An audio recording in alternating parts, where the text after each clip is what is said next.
When can a principal EB-5 applicant add a spouse to the application? Generally, the spouse of an EB-5 investor applies for an EB-5 visa concurrently with the principal applicant. This takes place after the I-526E petition has been approved. The EB-5 investor must subsequently either file Form I-485 for adjustment of status or Form DS-260 for consular processing, depending on whether they are residing in the United States or living overseas. Form I-526E.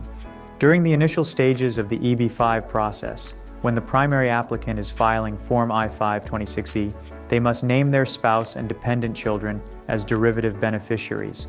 Listing the spouse and children in the I-526E petition does not bind them to the EB-5 process. If any derivatives listed in the I-526E petition later decide not to apply for an EB-5 visa, there are no repercussions and they are not obligated to accompany the primary investor's immigration petition. Applying for an EB-5 visa. Once the I-526E petition has been approved, the EB-5 investor may apply for an EB-5 visa. At this point, they may add any derivative beneficiaries, including the spouse, to their application. If residing overseas, the EB-5 investor will need to undergo consular processing. If they are already residing in the United States, they will need to adjust status.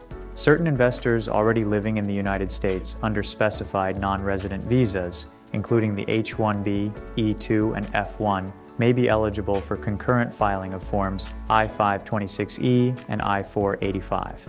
When applying for an EB-5 visa and green card, admissibility to the United States will be judged separately for the EB-5 investor and each individual family member.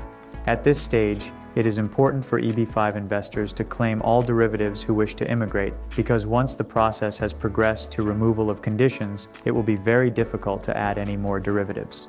According to Section 6, Chapter 6 of the United States Citizenship and Immigration Services (USCIS) Policy Manual, the derivative spouse of a principal investor may be afforded the same priority and classification as the principal, as long as 1. The marriage between the derivative spouse and EB-5 investor existed at the time the investor was granted a green card, 2. The marriage continues to exist during the principal's adjustment of status, and 3. The principal maintains lawful permanent resident status while the derivative spouse adjusts status.